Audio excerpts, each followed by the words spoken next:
নমস্কাৰ সকলোকে। আৰু আমাৰ খবৰ বুলিবৰ কাৰণে আজি একোৱে নাই অসমবাসীৰ, বিশেষকৈ অসমবাসীৰ কাৰণে। কিয়নো কালি মই দিছিলোঁৱেই হৃদয়ৰ পৰা অন্তৰৰ পৰা জুবিন দা আমাৰ, কিন্তু এনেকুৱা এটা অনুভৱ হৈছে মই ভিডিঅ' দিছোঁ আপোনালোকক মনটো ভাল নহয় বুলি, কিন্তু চাবচোন মন ভাল নহয়, তাৰ ওপৰত আৰু এনেকুৱা এটা কথা শুনিম বুলি জীৱনত কেতিয়াও ভবা নাছিলোঁ। এদিনতো আমি যাবই লাগিব, কিন্তু ইমান সোনকালেও জুবিন দা যে যাব আমাৰ মাজৰ পৰা ভবা নাছিলোঁ।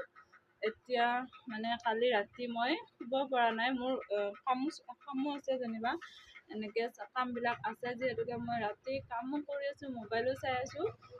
ৰাতি 2টা বাজিছে। মই যদি ভিডিঅ'টো পাওঁ মই এই ভিডিঅ'টো লাষ্টত দেখাই দিম।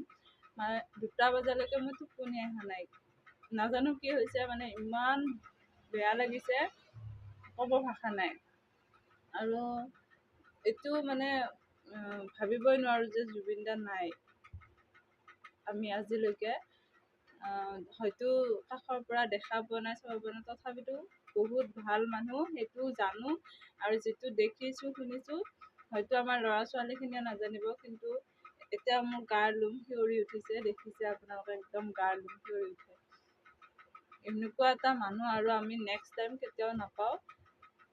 সেইটোৱে আমি আৰু তেওঁ য'ত থাকে শান্তিত থাকক।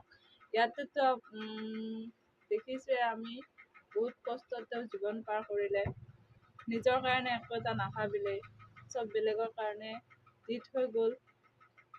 আজি তেওঁ ঘৰখনৰ কেনেকুৱা এটা পৰিৱেশ হৈ আছে ভাবিলে গাৰ লোম শিয়ৰি উঠে। কিন্তু কি ক'ব, আমি এদিন যাবই লাগিব, কিন্তু ইমান যে সোনকালে জুবিন দাক আমাৰ ওচৰৰ পৰা লৈ যাব সেইটো আমি ভবাই নাছিলোঁ। চব মানুহখিনিয়ে দুখ প্ৰকাশ কৰিছে। আৰু মই আজি দোকান খোলা নাই বাৰু, এইটো চাইড মই বন্ধই ৰাখিছোঁ, কিয়নো দোকান কৰাৰ মোৰ মন নাই। কিন্তু মই কামবিলাক পূজাৰ কাৰণে ৰাখি থ'লোঁ ন, কালি মই দিব লাগিব। তো আজি মই যদি দোকান বন্ধ কৰোঁ মোক হেৰেছমেণ্ট দিব। পইচা ৰাখি থৈ দিছোঁ, তাৰ কাৰণে মই দোকানখন খুলি বহি থাকিব লগা হৈছে। কিন্তু মোৰ অন্তৰৰ পৰা কৈছোঁ, অলপো মন নাই দোকান কৰি বহি থাকিবৰ কাৰণে। মানে কি ক'ম আৰু, বহুত দুখ লগা দিন। যোৱাকালিৰ দিনটো ইমানেই বেয়া আছিলে ভাবিব নোৱাৰা। আৰু আপোনালোকৰ কেনেকুৱা হৈছে কি হৈছে নাজানো, কিন্তু মোৰ বহুত বেয়া লাগিছে। মানে কৈছোঁ নহয়, বহুত ভাল মানুহ এটা আমি হেৰুৱাই দিলোঁ। আজিলৈ বাই বাই।